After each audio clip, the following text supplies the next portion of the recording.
how to leverage your skill set to break into new fields. So today, I am here with Dan Taylor on the Vision Maker podcast. Dan, could you introduce yourself to our audience? How's it going? I am Dan the Soundman Taylor, audio engineer and realtor by day. There you go. There you go. So Dan, me and you have known each other for quite a while. Yep. We both really came up in the audio field together almost really over the years. And really, I want to first just give yourself a little bit more of your background in the sense of you leading into ultimately having your own Dan the Soundman Taylor company now and doing sound for not just other production companies, but independent artists and different people like that. It all started when I was in a little cover band / original band sort of thing, a little bit of mix. And my friend Ryan was already kind of building it up. And when he found out I was going to college for it, he said, "Oh my gosh, no way, I did that too. And I'm starting this business. Do you want to help? Do you want to help out and do it?" And I said, "Yeah, sure." And we started doing it. And he bought his own equipment. I bought some of my own equipment. We were merging it together. And then eventually we broke off. And then ever since that, we've been just growing and growing and going in different directions, working with bigger and bigger clients and bigger shows. And yeah, so pretty much it all started real small and really, little dive bar places and making maybe $100 for the night. And then it just grew. And now, now we're working. Right now we're working. That's great. That's great. And that's awesome. Yeah, and because we've also had our separate interactions too, where you and Ryan were always such reliable colleagues that even though we were all independent from each other, because most of us in this field work as freelancers or independent contractors in many ways, and so a lot of people would view us as competition to each other. But I don't think we've ever really saw each other like that. If anything, we saw each other as more of a collective. Like, I get double booked on a day. I call you, I call Ryan, and we make sure we got each other's back. And I throw you gigs, you guys throw me gigs, this and that, and we always taking care of each other. And like speaking to that, like how you said, because you and Ryan really, like you said, you combined your assets, you really worked together, and then you broke off and created two independent businesses. Mutually. Mutually, yes. And but you guys are still very good friends, and I think you guys also don't see yourselves as competition to each other at all.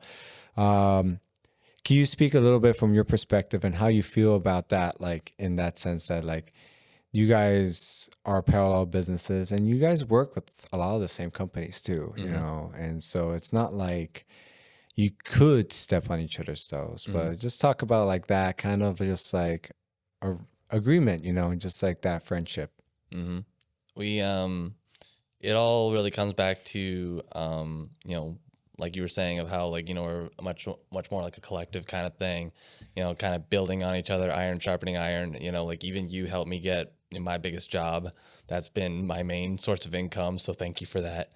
And it's been definitely that, in that case, just iron sharpening iron. And then it it always helps in this business to not burn bridges, even if it's somebody that you maybe didn't like working with or something like that. You end up working with someone maybe you don't like working with.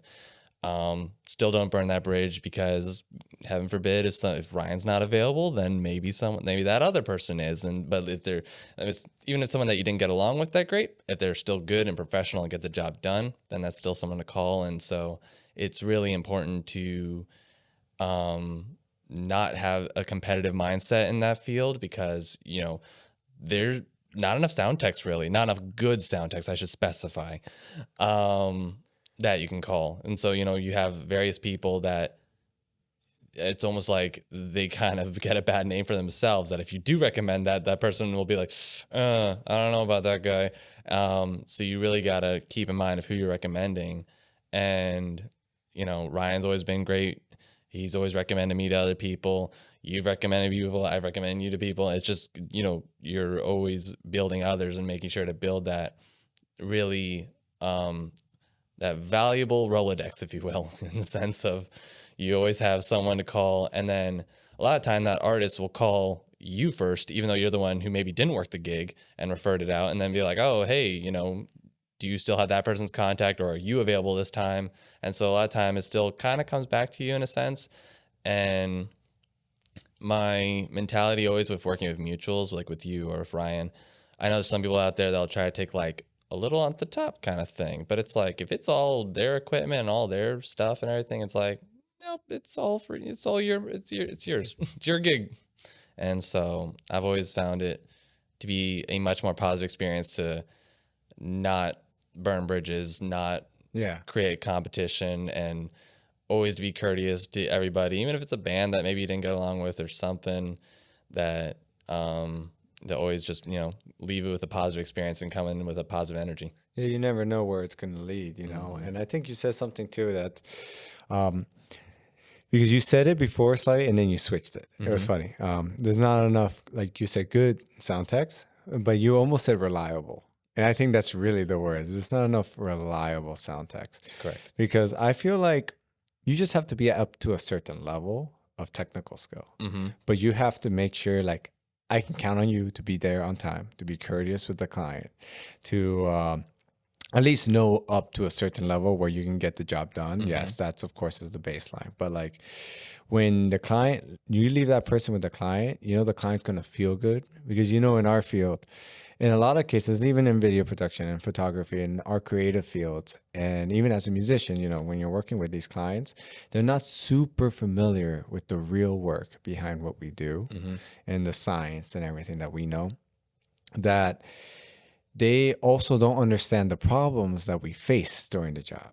And so, I've always seen it where it's our job to also be that comfort level, because there's things that could be happening, but there's no benefit of like letting the client be aware of certain things unless it's like, okay, at this point, I can't control anything. It's just going to go. And then you be honest. It's like, I'm not saying lie ever. No, but you be honest, you be transparent, but you have to have that discernment, right? Where you can handle things. It's like, okay, things aren't going perfect, but they're handleable and they're this and they're more technical things. And it's always good and I think that makes someone very reliable because, that's something that I've always heard when I recommend you to someone. People are always talking about how great it is to work with you attitude wise, and they feel like it's not a problem. And we all know something always goes wrong. It's never that nothing goes wrong, but the client thinks something went wrong. And so, and I've heard that when I've recommended you or Ryan or Jake or other people that I know and Leo and different people like that. Oh, Leo. Yeah. And that's also what I've heard from clients who work with me. They like working with me because they feel like I just got it, and, but of course it's just learn to be transparent. Sometimes you got to be like, hey, this is the situation. I'm not going to be able to give you what you want because there's this and this and this happening. This is going to be the solution. It's temporary. It is what it is type of thing. And then usually they respond very courteous. You're not panicking or anything like that. Because we know sometimes we get restrictions from the venue or restrictions from like sometimes the venue owner. Power shutting off. That's it, or a tropical rainstorm coming while you're on a deck under a tent. And for some reason, they thought it was a good idea to still go with the show. So you get set up and then all of a sudden. Or literally change things like 5 minutes before the event starts. Yep. Literally 5 minutes before. After you've been setting up for the past 3 hours. Yeah. or more. 10 seconds before it starts. So it's like door opens in 1 minute. Can you load up all these slides? Oh my God. Yep. Oh, or when it's happening. I've had that. Oh, I worked I remember the video you had to pull out of your ass. Which time? True. It was funny. I was working a conference this past weekend, and we had a recap earlier today with the planning committee for the production team, right? And one of the things they were talking about, how can we make this better for next time? And we made a point that's like, well, what was happening during one of the talks? It was a corporate thing, so there were speakers and stuff. And one of the speakers wanted to pull up images. Like he just thought of it on stage while speaking and was like, hey, can you bring this up? Can you Google this meme I saw the other day? like no, it was like images from like personal images from like literally ran backstage to see if we could just pull it up. And at that was a big conference. So we had a production team and there was a guy doing video switching and this and that. So it was like, Oh man. Yeah, that can happen. But it happens. And sometimes, they're the paying client. So you gotta finagle things. But That's always how I scope out yeah. people that I recommend, or even A2s that I want to Yeah. stick with, is who is brave in the line of fire when things are going wrong. If something that you need to improvise, if there's a rush turnover, who can do it quickly but not like, oh my god, like panicked and stuff like that, that they can actually like get it going and make sure that it's all good to go. Because if you panic or seem panicked, the client panics, and then that's never good. So you got to be able to do it where it's urgent to you but not panicky to you. And so, like you were saying, it's all about being reliable and stuff like that. And that's always how I scope anybody out. Is just like, how are you in the face of danger? I'll give you an example of our old college. Actually, I remember the analog mixer. One of the outputs was dead, and everyone was trying to figure it out, including the at the time The tech. the main professor and everything. And here I come with a nice long XLR cable and just made it a mono. I just sent this one speaker mixed to the other speaker, and I'm just like, whatever, it's mono now. Which it was gonna be mixed in anyway, and it worked because it was just the output was dead, is what it was. I'm like, okay, there we go. The show goes on, and it was just So many times it's like, when something goes wrong, it's like, okay, if I can figure it out in the first 5 to 10 seconds, I'm bypassing it. Can I bypass it? Yeah. I remember, that reminds me of an old story. I don't know if I said this like 10 episodes ago, but I might have. But I was working, this was in the first couple of years where I was working, and with this band, and they just bought a new crossover for their setup. So it was running Persona Studio Live into the crossover, and then I had the subs separated from the tops, this and that. And it was okay. It was working fine. The show was going good. It was at an old venue here in the Hamptons, and Tie Runners, if you remember the place. Oh man. Yeah. Sounds familiar. Yeah. So it used to be on the water that way. Our audience doesn't know what that way is, but in Hampton Bays. And what happened was mid-show, the mains went out. But thankfully, this band's monitor mix is so blaring loud that the people didn't stop dancing.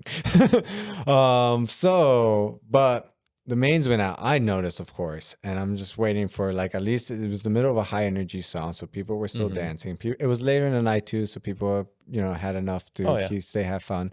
And it was indoors, so there was a nice enough reflection, so it gave me a little leverage. But I noticed, like, at first I went through the board. I'm like, okay, everything seems to be working. Headphones are working great, cool. And then I noticed that it had to be the crossover.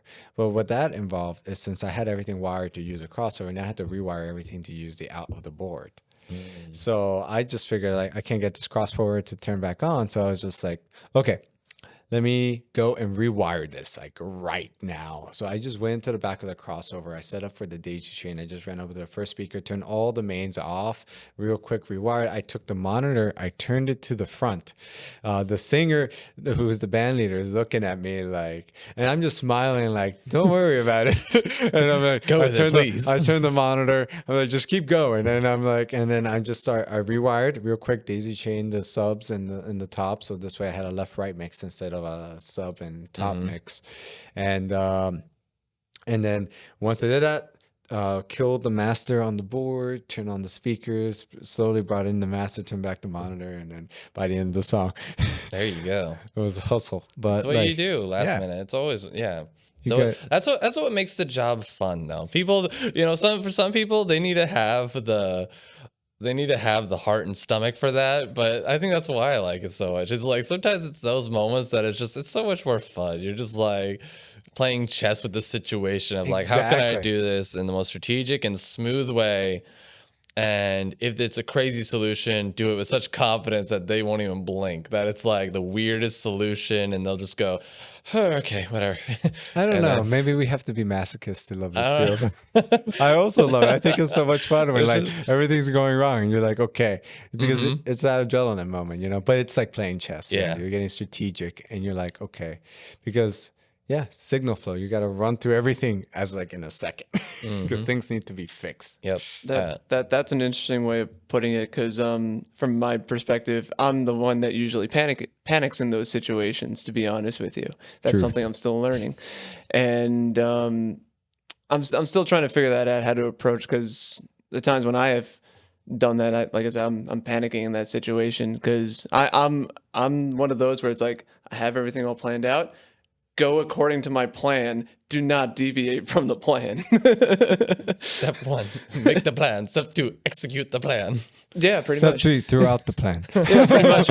And yeah, it's just like, but looking at it from that perspective, though, is kind of an interesting perspective on that. I appreciate that. Yeah, It's fun. wouldn't you agree, Dan? It's a lot of perspective actually, because it's like once you understand that like a plan's a good framework, but part of the plan needs to be that the plan's going to go wrong, and but to be okay with that, the system well enough that you can figure it out. And it's like, and then it's like you said, Dan, it's a game. You're just playing chess now. It's like, okay, it's you're just playing electrical. I was trying to think of a board game that made sense to this analogy, but I couldn't. So No, chess makes absolute 100% Chess, I think, is the best sense. one, yeah. It helps when it's your own equipment. I will say that, like having my own equipment, or just like working with a consistent rig, if you will. Like if you're set with a band that has a certain rig, it helps so much in the sense that I've been in the face of disaster so many times, but with my own stuff, that it's just, I don't even blink about it anymore. Like I've had a digital snake die on me before, where then it's limiting my inputs to 16 and my outputs I got to get creative with now. And it was, I kid you not, maybe 20 minutes before the wedding started, and my X32 compact, this was right before COVID happened too. X32 compact just, or no, this was a different one situation. It was a digital snake. And so I just had to just make a 16 channel template. I'm like, all right, we're going to go kick, snare, overhead, and then just everything else is the same. And that's 16 channels right there. And that's what happened there. With the X32 compact, that also happened right before COVID. That one died also. I don't know why I had some bad luck during 1 year, right? It was 1 year. Ryan knows. It was 1 year where my Behringer stuff just all started just coming apart right before COVID. I think we all have experienced that 1 year. Yeah, that 1 year where you're like, man, everything's going so great, and then just everything starts dying, and you're like, oh, come on. Time for an upgrade. I want to profit this year. I want to look at my numbers after the end of the year and go, yeah, nice. And so when my accountant shows me that stuff, and that one, I had to get the X32 rack. Luckily, I owned one and was able to just barely get the board on long enough to upload the template and everything and just quickly get it running. And then again, that was like 20 minutes before a show, before a big, very expensive wedding, where if you don't have a soundboard to do something to make sound happen for this wedding, there's going to be a very, very angry family on your hands. And so there's some high stakes situation there. But, you know, like I said, the goal is to not panic and just go, all right, let's figure out plan B, plan C, whatever. You know, I keep an analog tiny Mackie in my board. And so heaven forbid if we got to do it where all the vocals are in that, everyone else is on amps or directly through a speaker, we'll do it. I feel like, so a lot of us learn these little things the hard way, but like just the value of having backup stuff, like having that backup analog board to your digital board, having backup wires, having backup microphones, having backup pretty much everything. Like I feel like through experience, I've developed a very long mental list of like things that I need to double check and things that I need to have backups of, because you just never know. And honestly, 9 times out of 10, you never have to use any of it. But you usually end up using one or the other most of the time, but not all of them, you know. One thing that interesting you said, like, yes, owning your own equipment is huge. It is huge. It is definitely the way to go. But I think a lot of us, well, all of us started with no equipment at all. And I think a lot of people out there too, like sometimes that's like a mental stick where they think they need to have equipment to really get started. But like we know that's very not true. Absolutely. So can you talk a little bit about how you got started in that sense, like not having any equipment, but actually working professionally in the field? So working professionally in the field was through my friend Ryan. It was also through that connection then to a venue, and that helped a lot too. Is to then make that money to then be able to buy my own equipment. So you got started you got started helping out a friend on their gigs, you know, and then also at a local venue, somewhere small where they're usually always looking for part-time people to fill in dates. Absolutely. Yep. Yeah, no, those are great places to start for sure. And as A2s, wouldn't you say, at like other production companies and stuff like that, you know? Yep. No, perfect. And for those from the film world that may be watching, like A2 in the audio world is basically a PA in the film world. But yeah. But then also an interesting thing on your journey is that in the last few years, you made a transition to video, which I can't tell you how many audio people I know, myself included, who has, for some reason, adapted video during COVID. I mean, I have a pretty good idea why. But like, you speak a little bit on what made you start picking up video, what made you get your Sony, you know, or how that even got started. I actually don't know. So before I even went to Five Towns for audio, I was making little I went to West Hampton High School, and so we had the laptops, we had iMovie, and so they would give us the choice of, I know I was very spoiled with that. We were given the choice of PowerPoint or iMovie, and it was to the point where I wasn't popular in school at all, but my fellow students loved my videos and were like excited every time with the project. They're like, oh boy, yeah, this one's gonna be a good one, because I just loved doing video. I loved doing just finding clips of things and splicing it all together. I loved syncing it to music and stuff like that and getting the rhythm of it, because it was very musical in that way, where I would always try to get the song involved as well, make it very rhythmic about it.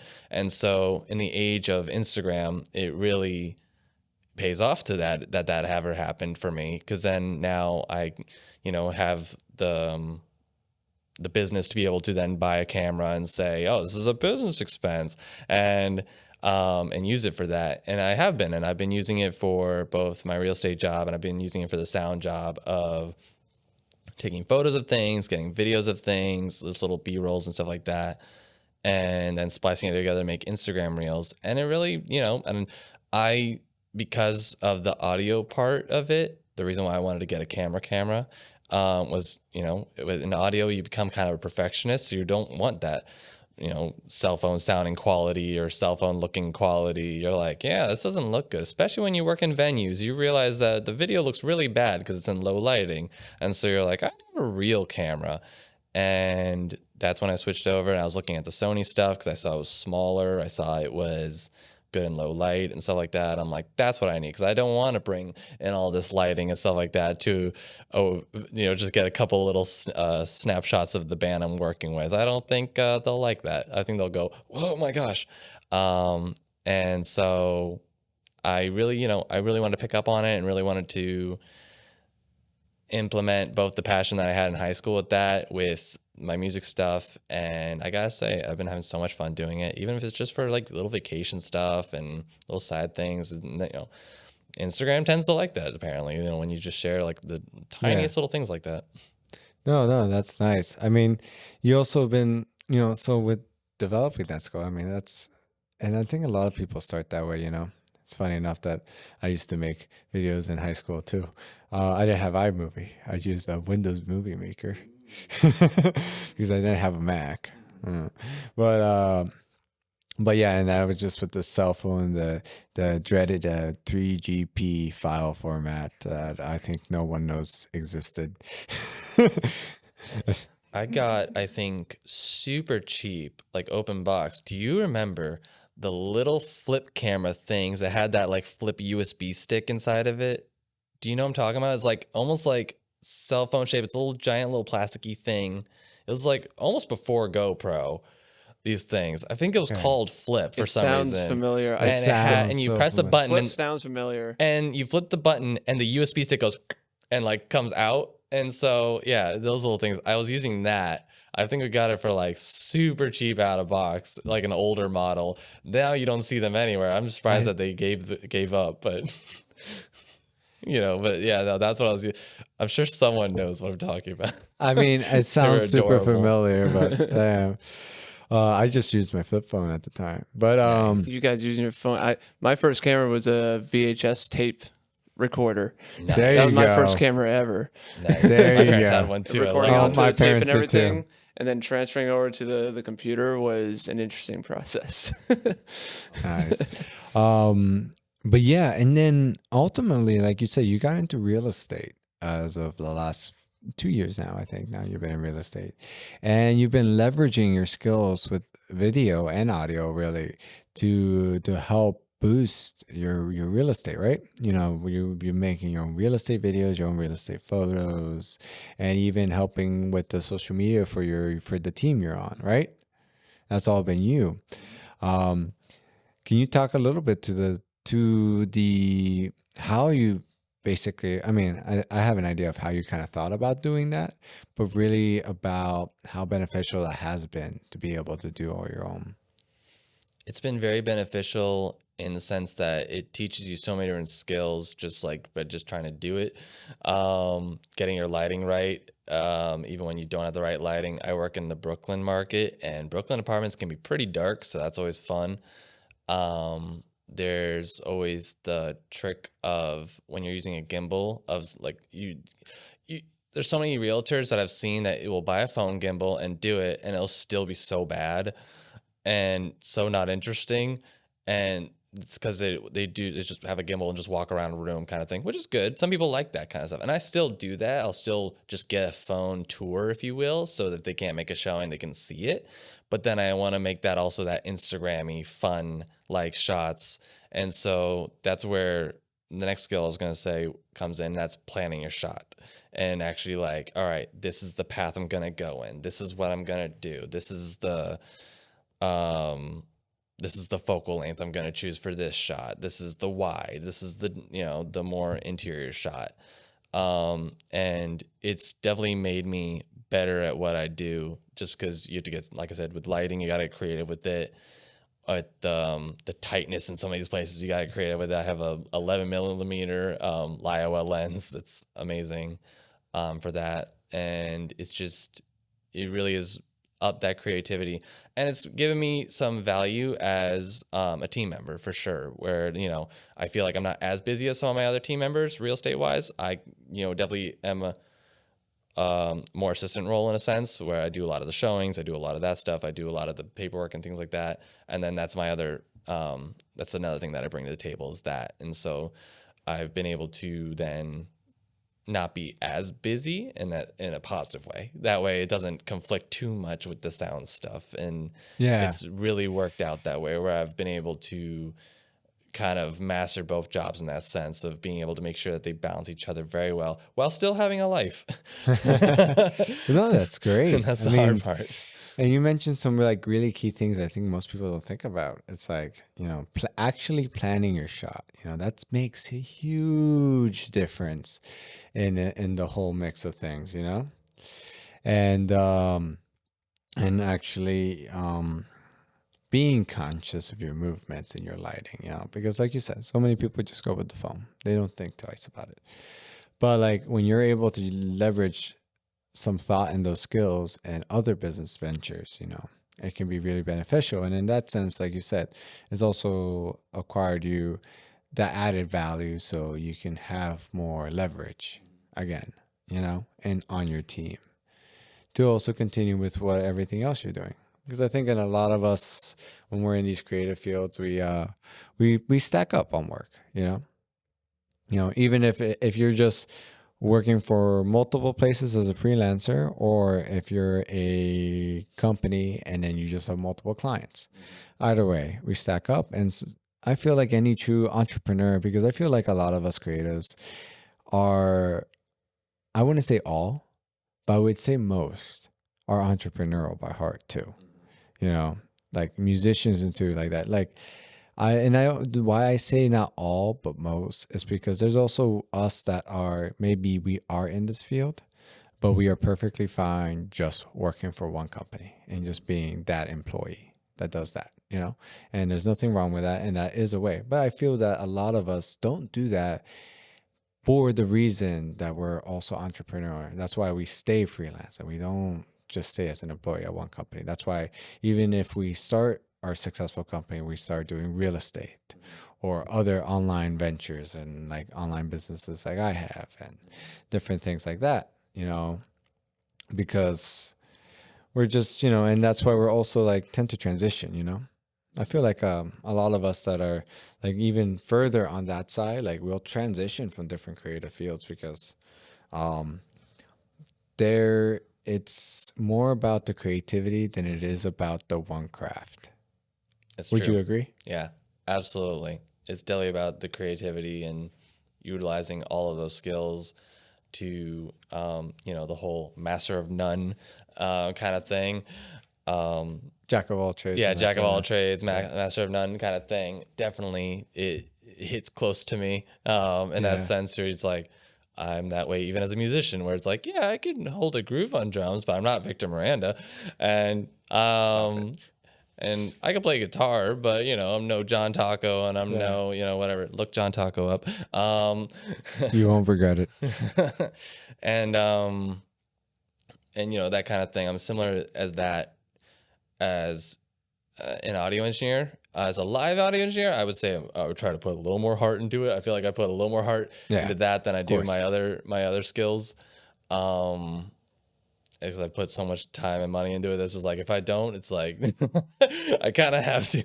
But also, I just love doing what I do. Like, and at this point, I've come to realize that it's like the passion that I have for it. Like, if I made, let's say I won the lottery tomorrow and I didn't have to work, I would still be doing it. Like, I still love it. I still love what I'm doing. I'm not just doing it for the paycheck. I am doing it just because I like what I'm doing. And, it's come up in various times, in my life as a conversation of, oh, if the real estate thing takes off, are you going to give this up? And I'm like, no, never. Like, I genuinely love what I do. I will always fit it in. Last year, I kind of had to make the tough decision of saying no to some bands that I was close with, but it just was no longer making sense financially in the sense that it I wasn't, understand. where it's like I need to value my time a little more, where it's like if I say yes to everything, I'm not gonna have a social life and I'm not gonna have time to be able to then progress in my real estate career and say yes to maybe more things of that. And I'm not going to be able to say yes to more stuff on the wedding side of the business either.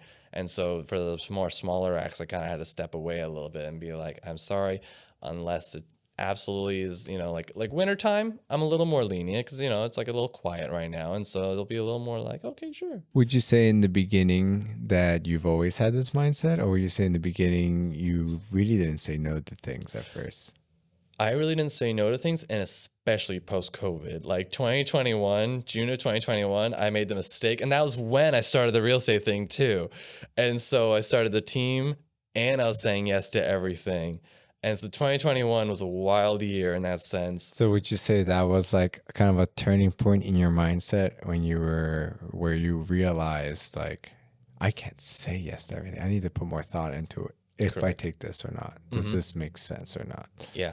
I think a lot of the reason why I'm stopping you there and I'm bringing you up and bringing that up is because I think a lot of people struggle with that. I think a lot of people struggle saying no to gigs. So, but what ends up inevitably happening is they get locked in with too many non-profitable gigs. Really, they get stuck in like it's good in the very beginning to get a start, but after a certain point, you need to grow. But if you keep saying yes to so many of these level gigs, then you get stuck and you don't really get a chance to grow and you get overwhelmed and you get burnt out. We've all experienced a level of burnt out there. So, yeah, kind of talk a little bit about that transition and just really like you're saying like the mindsets you're saying no to all these things, right?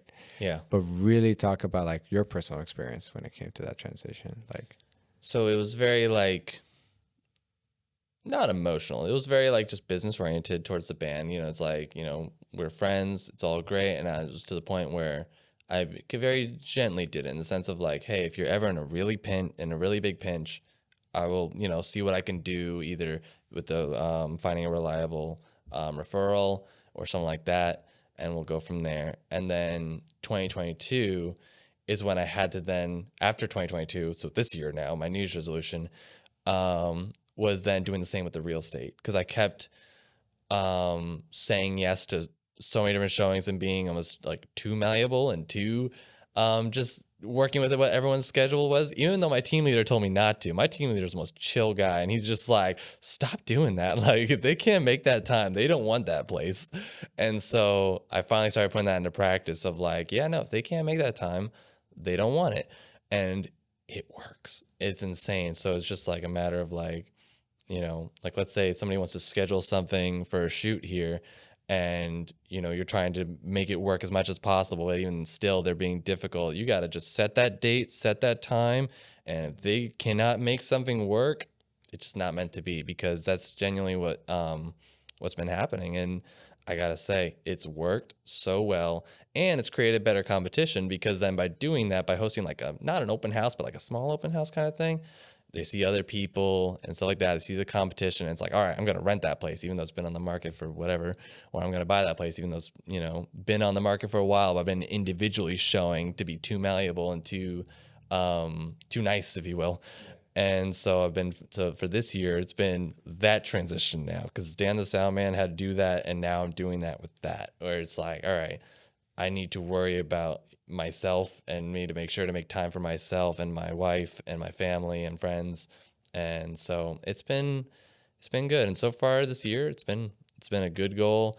I'll give you an example of why I started it. Last year, I had happened 4 times in a row where I went to the location to meet up with somebody for a showing, and they pulled out. And it was in Brooklyn. So it was like an hour and a half ride. And for them to do that, and it's just like, oh my gosh. And so holiday happened where I had a nice week off kind of thing between Christmas and New Year's, because it all worked out that way. And I told myself, I'm like, I'm not doing that anymore. And so I've been doing it that way for the past month, and so far it's been awesome. Oh, that's great. I think that was some real valuable advice. If they can't make the time, then they don't want the house. Mm-hmm.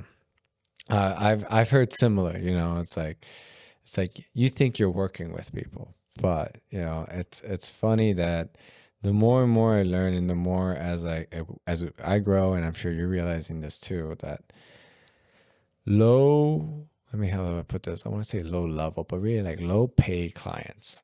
I think in most spheres, especially our creative fields, are usually the highest maintenance clients on average. Like, yes, you'll get every once in a while a nice one, right? Even though it's low pay. But most of the time, low pay clients are the highest maintenance. And it's not like anyone's fault. It's not that they're bad people. It's that usually when people can't afford too much and they're trying to get the lowest dollar, they also are trying to maximize the value that they get out of that dollar. So, which makes them inevitably the highest maintenance, because they're really trying to squeeze it out of you, but that's because they're money conscious. So it's not their fault of our own. Any of us would do it. But that's a personal decision on you as the creative, and you as the contractor, is that like who you're going to work with after a while. In the beginning, yes, we'll have to usually work with low paying clients. Depends where you start. You want to get experience, this and that. Sometimes you do things for free. It's how it goes. But ultimately, when you start getting to those high level, high paying clients, you notice how low maintenance, like the maintenance comes down way, way, way down. And people, because at that point, they're not so flexed on getting the value. They know it's like, hey, I'm paying this much, so I'm going to get this value, but they don't need to chase you for that, So, yeah, well. No, it's very true. Absolutely. And that applies to both fields, actually. But for sure. You've seen it in the sound world, too. In both. Yeah, in the sound world, for sure, where I've seen, I'll give you an example. There was one bank that would hire me for an event that they would do for their company. They did during COVID, too. And that was, a big gig for me, because it was in the middle of COVID, and it was a decently high-paying gig. And most relaxed thing I ever worked. So relaxed that the first one, they did have speeches and stuff like that. I had a microphone ready and all that stuff. It was like just speakers. I was playing background music. I put on the Vineyard Vines playlist, and that's all I needed, because it was Parish Art Museum. What else do you need? and yacht rock and all that stuff, you know. And so I did that, and they had speeches, and that went well. I did, you know, just speakers along that whole wall kind of thing. Did one speaker, Evox in the middle, and then that, and then I did it recently. I think this year, yeah, I and think or I last remember year. you asked me if I was around. Yeah, I like, was no. asking if you were around the venue, and no speaker, not even a speaker this time. They're just like, "Oh no, it's okay." I'm like, not even to say, "Oh, thanks for coming." Nothing. They're like, "No." I'm like, oh, "Okay, cool." And again, low maintenance, super easy. Didn't ask me even any questions. I think I came later than I did the year before that, because I knew how not as much was needed that time. I was like, oh, this is actually a pretty simple gig. I just need to get power from way in the parking lot, and that's the only hard part. And so yeah, no, and you know, the low maintenance is just you know, and just like, you know, they're very relaxed, and they know you're gonna get it done. Yeah. And so yeah. And of course, you know, you earned that level because you obviously already a professional in your field too at that point. You know, you have your stuff, you know, and you know what you're doing. You know. And I only say that just so, you know, people understand you gotta have the skill to meet too at that point. But yeah, I think it's like after a certain point, you've been around for a while, you know, and you're still like in that yes mode. It's like learning to say no, and then learning to also like set your bar, and then that's what you work within, because you'll attract that once you did that. I'm sure, because I've noticed it when I did that. Once you set that bar and you started being calculative of what you said yes to, did you notice that you were getting more of the offers that you wanted? Yeah. And you Set that minimum. you started to get less of the offers that you didn't. Mm-hmm. You know? Yeah. You set that minimum of what am I going to leave my house for? And then pretty much it's like, what am I going to cancel plans or cancel the option of being able to make plans on that day for? And you really weigh that in, and then you're like, all right, now back in the day when Ryan and I were first starting out, I was either working for free or we were splitting $200 Yeah. in half. And so now it's not that case, where it's just like, now it's just like, nope, I'm not leaving my house for anything less than this. And so I mean, I remember even spending $100 in half. pretty much, yeah, I've been those are there. days. I've done a couple jobs like that. Where it's like, yeah, it's a nice 12-hour day for $50. Yep, Cool. yep. Taco Bell on me.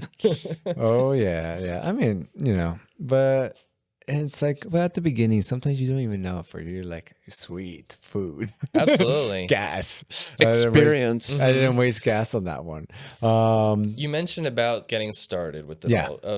in the very beginning. You mentioned about getting started, and we mentioned about being an A2 and things like that. One of the things that Ryan and I found extremely helpful was a lovely company, not a sponsor, Zounds, and that was because we were able to finance our stuff without it affecting our credit. Really, they just pull a credit check to make sure you weren't like Yeah. defaulted anywhere, but it wasn't a credit card, and so you can max it out at, what was it, like $3,000 for 12 months. And so that made it $250 a month. And for a young person like ourselves at the time, not making much money, that seems like a lot of money. Yeah. But if you can get 1 gig or at least 2 gigs that pay $100 or something like that, you know, get 3 gigs that pay $100, you broke even already. And if you start thinking that on, you know, entrepreneur mindset kind of thing, you're like, all right, how can I break even? Yeah. And that's exactly what we were doing. And then come the summer months, we were paying that 12-month payment. We were paying it in like maybe 3 months. And so we just did it so that way it wasn't like you're stuck paying this giant $3,000 thing.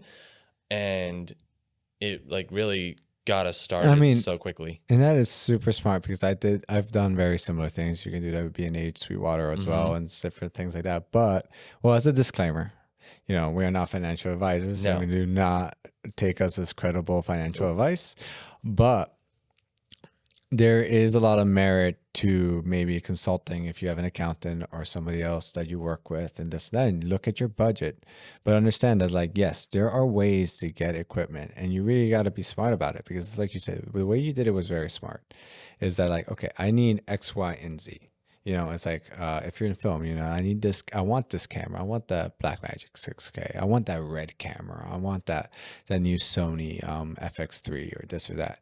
Like, yes, you can get it 6-month financing, or you can get that new microphone, that new mixer, 12, 34-month financing from these sites. And yes, but it does go on ultimately as a debt too. So understand that. But you do that so that you use it. And when you charge out clients, you are charging for that equipment. You are always putting in that 15% margin, that 10% margin.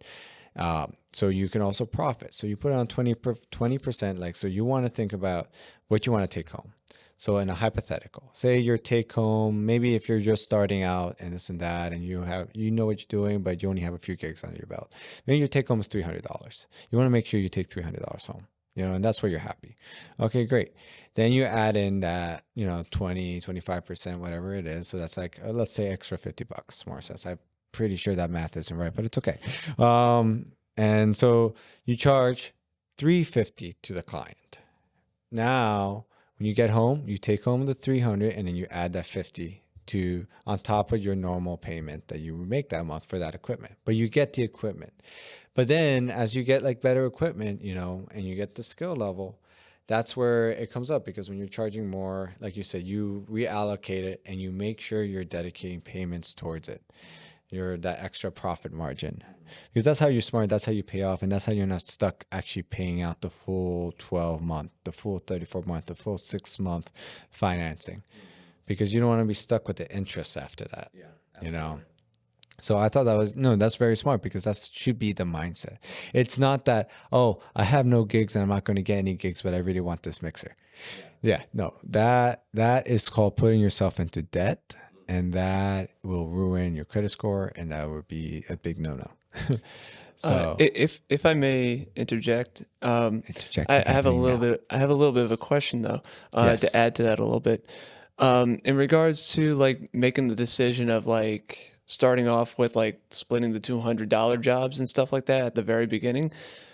What would you say kind of made you decide like when you felt you were ready to take the next step to the next level job and the next level job and the next level job? You mean charge more, like ask Yeah. for more money? Yeah. Different bands, for sure. Different bands needed different things and more equipment, definitely, and more attention. And also by then our experience was getting more up there. Some of these bands, they were kind of like our playground, if you will. We were kind of just figuring it out, sort of thing. The biggest game changer was when Ryan got an XR18. That was our first digital mixer. If anyone's never heard of that mixer, please check it out. It's an amazing board, even just for recording. I love that thing. 18 channels, and it's so much fun. And that thing, it was a great way to learn. And the first band we were really working on regularly was called Kickstart 80s. And, we were learning, we were getting used to using a digital board. We had grown up just using analog stuff, whether it be a church environment, school play environment, whatever it be. And it was our first time using a digital board, something a little fancier, and being able to really mix monitors, make sure you don't get feedback, things like that. Yeah. And then by the time we got to the next band and the next band and the next band, it was just like, all right, we actually know what we're doing now. Yeah. And we're doing it quick, faster, and able to set up in an hour or less, and set up and tear down in an hour or less. And our equipment's getting nicer and stuff like that. And it's like, all right, let's go up from this to this to this. And so it all depended on the bands. And sometimes we would just try to quote a little high, and then they would come back down on us. It was like, oh, hey, I want this. They're like, oh, I can't do that, but I can do this. And it's like, okay, cool. And so we were doing that. And then the biggest game changer really was then the wedding band stuff. That's, the wedding bands and the town festivals, where, you have the town festivals say, oh yeah, we'll give you this amount of money. And we're like, oh, we don't know what to do with that amount of money, but okay, we'll take that. We'll do that. We'll make that happen. And That's so great. Interesting. I mean, what my perspective? Does that answer the question? I'm sorry. A little bit. Yeah. It was just like with experience and that confidence. Like at first it was like we weren't that confident, so like we knew to charge like a little bit less kind of thing. And then as we grew, it's like we're confident in ourselves, and it's like, no, we want this much. Now we know business wise how much we should be charging. I would assume like the business aspect takes into account as well, where it's like you guys are trying to raise your profits as you go type of thing, and as you progress, you're like, hey, we're at this level. We feel like we're at this level now. Let's take a shot at the next the next like higher wage at in Yeah, this I point. mean, to explain it, it's kind of similar how my progression went with that in the sense that it was a mix. It was a mix of confidence, awareness, because sometimes you have no idea. Nope, You you're know? just starting out. You're Yeah, like, you have no idea what I should be $100? getting paid. Yeah, and business knowledge ultimately for me that came last. So like at first it was like I just got an offer and the offer was like $50, you know, to be like a roadie. So I'm like, okay, whatever. You know, I was a kid too. I was like, I didn't have expenses. I was a kid, so $50 for me, it was like great. That's some great spending money, and I get to chill the night at a concert. Why not? But but then as I moved on to being the engineer, and then I moved on to make $150, and then what happened was I just started kind of like asking a little bit more. And then I got to a venue where I was making an hourly rate. So I kind of just figured like, well, in a day I made about 250 bucks. So I was like, that's what I charged. And then from there, so it's like, it was kind of like unawareness of the field. But like as I grew smarter, I started to gain more business knowledge and more mentorship in business and different things like that. I started to look at what other professionals in my field are doing because my confidence was growing. And I think once you start getting repeat clients, repeat happy clients, you're able to get more professional. I remember I have a client that I worked with for several years now, and I have progressively upped my rates, and they have, without batting an eye, agreed to the point that I think I started with them doing like 300 a gig, and now I'm making 1,000 plus with them. Nice. And it's the same client, and people are afraid to up prices on a client, especially if it's a business. Especially if it's a reoccurring one. Yeah, it's a reoccurring one. You don't want to seem bad, but like I always explain it to them. It's like, hey, you know, we made some advancements this year and this and that, so our prices are going up, and this is what they are. And usually they're like, okay, great. And we continue. They were happy. So, you know, it's like people are a little scared for that. But that came with, now I had more confidence in the field, and I knew this is what people were making in my field. So I kind of just started asking for that. But at first it was just a little bit of kind of like trial and error, and then seeing in firsthand what people were offering, like you said. But then it's like also now it's like, oh, okay. And now I'm gauging, like now today, like with the company, I've learned more of how to budget out a job. So it's like, okay, I asked my guys, it's like, hey, what's your day rate? Like, what do you want to take home? I take that, and I take everyone's day rate who's involved in the project, and I also make sure that the 25%, and then so on and so forth. And then you have to understand, you have to gauge all the other expenses. Like locations aren't free, equipment's not free. It's like we all, like in the beginning we're like $200 and I'll bring my entire van that has a full PA, camera rig, live sound rig all at once, and then that's the price, right? And I take it home, and you think you're making money, but all that stuff that you bought is depreciating and acting against your bottom line, and people don't understand that. But I think that comes with business knowledge. But in the beginning, for sure, it was kind of like I just took what they gave, you know. And I kind of like, I understand people are like, what's your budget? You know, like, because they want to know what they can work with. But I usually always give a number based on that. And then if there's pushback, I'm like, okay. First question I ask usually is like, okay, well, this is what you're going to get for this price. I'm willing to work with you, come down. So let's customize. Is there a magic number for you? That's what I usually ask first. And sometimes they give it to me. And sometimes I like, you know, they give it to me, and then I was like, okay, well, if I take this out and I take this out, and you know, I do it like a one-man show instead of a 2 or 3 person, but we do like this or that, that price works for me, that price works for you, we'll do it, let's make it happen. Or what I've also learned is using an anchor. So because it's like also at the higher level stuff, especially for like production and stuff like that, you know, it's a lot of value-based marketing.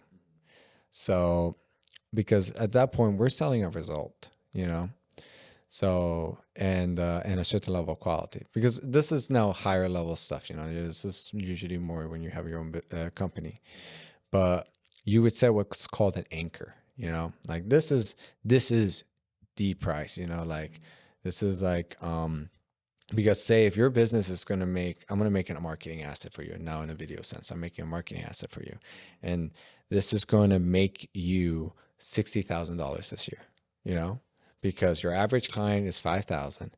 If this video ups your typical client ratio by 5 clients a month, that's about what, like 5 by 5, 25,000 a month, you know, and then if you do that for 4 months, that's 100,000.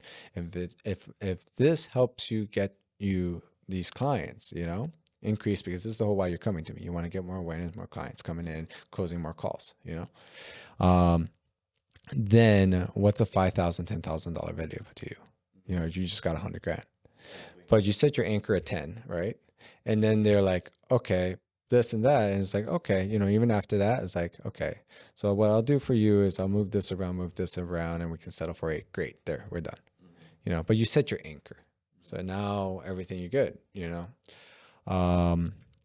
But those are some like, but that's, like I said, that was kind of like the progression. I think like we all start out with like, we don't know what to ask. I know for a long time, I thought 300 was good for a gig. I thought I was doing good as a independent engineer charging 300 a gig. To go off what you were saying too about charging more to a reoccurring client, what I've told people before, and to musicians too, in the wedding bands, all that stuff is, because we'll have this conversation with the musicians, and it's like the worst that they can say is no. Yeah. Like they're not gonna say no and you're fired for asking.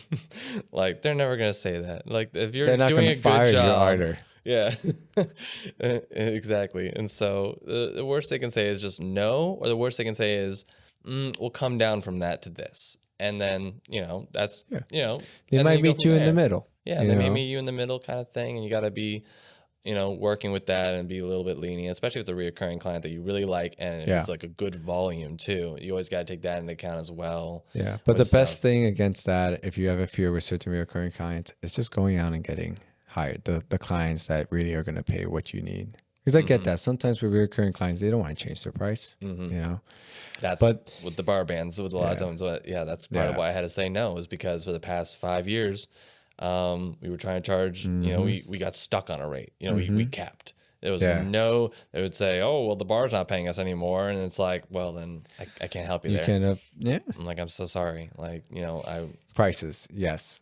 Yeah. Okay. So I'll wrap it up with this, you know, I think one last point, since we were talking about prices anyways, is that, also one thing that helped me, this perspective really helped me, is that in the beginning, it's like, we are so willing to give discounts in the very beginning. We are so willing because we kind of want the gig and this and that.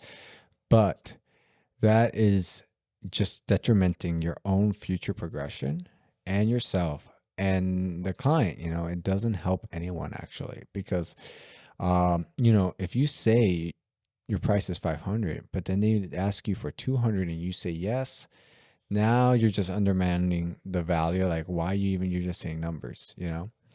So discounting, you don't discount, like most brands and places, you know, they discount loyalty, long time customers, reoccurring customers. And you never do that for the front end, really, you know? Yes, there's a season and a place to add promotions, you know, but with long-term stuff like that, you know, that's where you can say, oh yeah, we've done like 20 gigs. Like I'll do, like I'm signing a contract right now with a client and I'm just like, oh, we're going to do this much. So we'll cut it down by, I'll give you a 10% discount since you're booking in bulk, you know, stuff like that. And I think that's also just a valuable thing to understand, that we get trapped in the beginning, you know? Absolutely. You definitely, you know, just try to say yeses to as much as you can. And then and then you also get then stuck on maybe that rate that maybe somebody else led you to, like, you know, because you didn't know any better and you're like, oh yeah, $100, $200. Yeah, cool. And that's what you charge everybody. And then you're like, oh shoot, I should have been charging more than that. And so, yeah. But don't beat yourself up. Not at all. Just learn, adapt, and move forward. That's it. Well, with that, I think the last thing I want to say to leave everybody here with is, if you had any last bit of advice that you wish you knew in the beginning when you started your journey. Don't, you know, kind of like we were going off of, don't sacrifice too much of yourself for everything. Obviously, put your heart into everything, but not to the point where you're going to look back and say, oh man, we should have done that thing, you know, or oh man, I missed out on that thing because I was so hung up on work, you know, like, oh, I didn't go to blah blah's funeral in the family because I had a gig or something like that, and I didn't even make an attempt to find a referral or something like that. And it's just like, always try to remember you are a human being, and people understand that if you are very unwell, if you are bleeding from a car accident, it is definitely okay to say, nope, I definitely, definitely I should maybe step away from this one. But Yeah, don't sacrifice your personal life Yeah. for work. exactly. Don't put your health in front of work. Definitely always, it matters for Put your health in front of work. Oh, what? Oh, so sorry. Yes, correct. I got you. Yes, I put got your you. health in front of work for I got sure. you. Where you are both happy and healthy, and for sure, and that way, and then it also makes you a better person to work with. Like I said, like you said in the beginning, how people have talked about both of us in a positive way of, oh wow, you guys are such good energy. That plays into it, is having a positive mindset of it. Even when working at a venue that maybe wasn't paying that great, I still was well rested, well happy, well healthy, and wasn't feeling too much abused kind of thing, where I was able to come at it with a positive attitude. And then through that, I was able to meet those bands that were coming to that venue and get more work from them. That was more money. And it's just, that plays a huge part, is that positive attitude. So I guess the final advice really would be positive attitude. Don't be that tech guy that's a jerk. The grumpy sound man. Don't be the grumpy sound man. Don't be the grumpy video guy either, saying like screaming at people. Definitely don't be that guy. So try to be the positive energy, and people really, really absorb that and be like, yeah, who's that guy? Oh yeah, they were really nice. They were really fun to work with. It was a technical issue, but they were just so good about it. they were so positive about it. That's great. Well, thank you so much, Dan. Thank you for coming on the show today. And if you where can the people follow you if they want to hook up with you? On Instagram, Dan the Soundman Taylor. There you go, people. Dan the Soundman Taylor. And as always, you can find me at Victor_Vision Maker, and you can find us at Vision VM Productions NY on Instagram and TikTok, and visionmakerproductions.com.